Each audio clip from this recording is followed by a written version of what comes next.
Our gospel reading comes from the Gospel of Luke in the 12th chapter. And this follows last week's lesson of the parable of the rich fool with a reminder how followers of Jesus are to live. Jesus said, "Do not be afraid, little flock, for it is your Father's good pleasure to give you the kingdom. Sell your possessions and give alms. Make purses for yourselves that do not wear out, an unfailing treasure in heaven, where no thief comes near and no moth destroys. For where your treasure is, there your heart will be also. Be dressed for action and have your lamps lit. Be like those who are waiting for their master to return from the wedding banquet, so that they may open the door for him as soon as he comes and knocks. Blessed are those servants whom the master finds alert when he comes. Truly, I tell you, he will fasten his belt and have them sit down to eat, and he will come and serve them. If he comes during the middle of the night or near dawn and finds them so, blessed are those slaves.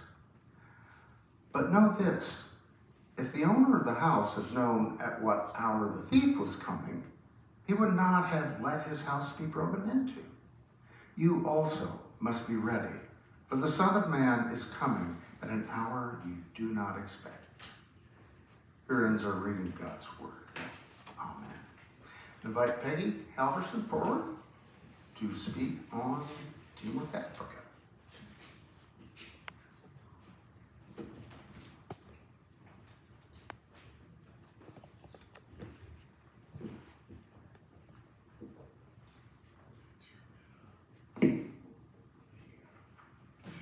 Good morning. I am already so blessed to be with you today. Mark and I have a chance to visit lots of different churches, including our own tradition, and sometimes I can get so disappointed by some of the contemporary chorus songs that some of our churches sing. And whenever I have a chance to go to a more liturgical church and share the hymns, I can tell you the last 3 times I've been in those kind of services, I can't even sing the words of those songs because they're so convicting and so deep and so meaningful. And so I was really looking forward to being here today because I knew that I would have that same type of experience, and I'm really grateful. Some of the churches that sing those more popular songs are huge, and people love those, because they're fun songs it's kind of like going to a concert, I guess. It's really fun to sing those songs, and but they don't have the depth of meaning that our hymns have. And I loved it that you pointed out, Pastor Kent, that this hymn was written a long time ago.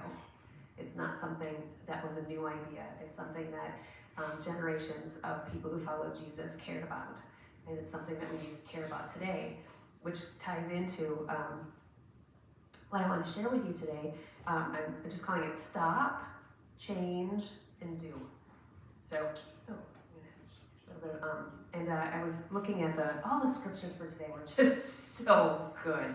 I hope you enjoyed. I also love that part of a church that reads the word together and has a chance to think about it and contemplate what it means. So the words of Isaiah 1, it's the first chapter of Isaiah, sound so harsh. The Lord has some really strong language for those that are supposed to be representing who he is. And even though in our Bible, Isaiah is one of the major prophets, so the book comes first, the minor prophets were actually written before Isaiah was written. And so Isaiah is coming at that end of a very, very long season where the prophets were talking to the people of God, saying, "You are not following me with your hearts." Isaiah was written about 740 to 700 BCE, so 700 years or more before Christ was born. Isaiah was writing these words to people who were going through the motions.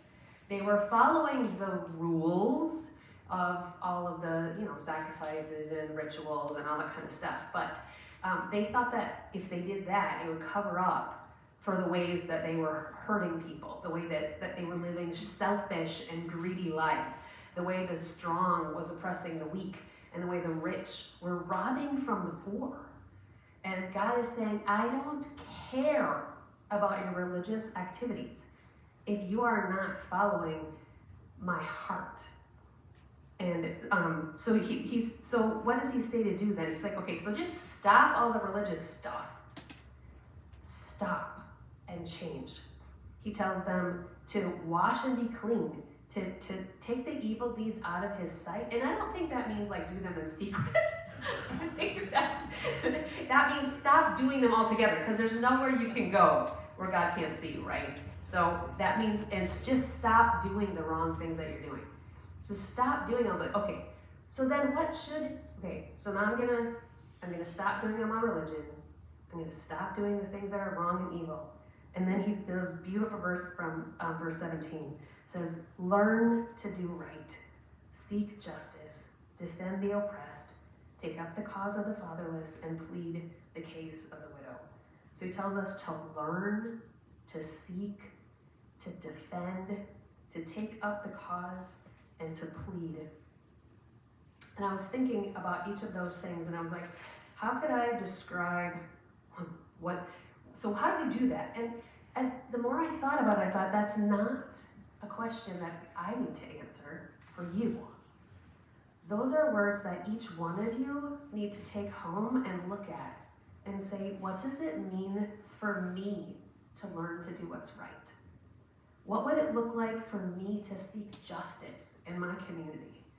How do I defend the oppressed? I'm so excited to hear about is it a training that you guys are doing about how to defend refugees in your communities?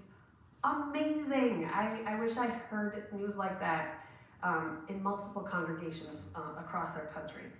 How do I take up the cause of the fatherless in my community? Who are the fatherless in my community? This week in a community group that I was in, a Rotary meeting, we had a woman who represented the Sojourner, I always get it mixed up. The Beacon House, which is a bigger community whose name I keep forgetting. But anyway, they provide housing for unhoused families. And they have an opportunity for Grandparents' Hour. So you can volunteer there. So Mark and I are super excited about this. You can volunteer there for just 1 hour a week and be a grandparent to an unhoused child.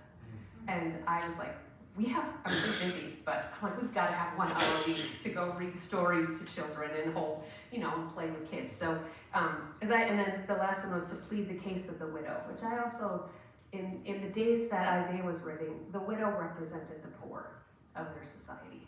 So what does it mean to plead the case of the poor? And actually, I'm the one who brought these. Because as I was thinking about what are the opportunities that the residents of Delano have to volunteer in their community? And I know that you guys have had lots of events trying to bring people into the church, and a lot of people are not interested in church right now. And they don't need to come to church, they need to see the church. So as many times as, I'm incredibly proud of you guys for having a table at Pride. I was at Pride in Eau Claire, Mark and I were at Pride in Eau Claire at the Free Mom Hugs table. Because we read a book that really touched me about a Christian mom whose kid is gay and she didn't know what to do, and she prayed and she felt like God told her to just love him. And so she started this organization called Free Mom Hugs, which is an organization that helps provide a parental figure for kids whose parents can't accept that they're queer. And that's the last couple of years, that's been one of our favorite days of the year, is the chance to give hugs to young people. One of my favorite ones was last year, and we were like, hey, do you want a hug? And Mark was asking this young man, like, hey, do you want a hug? And he's like, I've never had a dad hug. I wonder what that would feel like. So, as much as I am here to represent Teamwork Africa, I know that each one of you was created with a call on your life. And one of the reasons why I didn't feel comfortable being up high is because I'm just one of you guys. I'm just a regular person. I'm a mom and a wife, and God just put this call on, I had the great opportunity of God showing me really clearly what his call for my life was, what I was created to do, the good that I was made to do. But each one of us has that call in our lives. Every one of us was created to do good. I've said for a long time, one of the reasons why I think there's so much darkness and so much evil in the world is because not enough people found the good that they were created to do and had the courage to do it.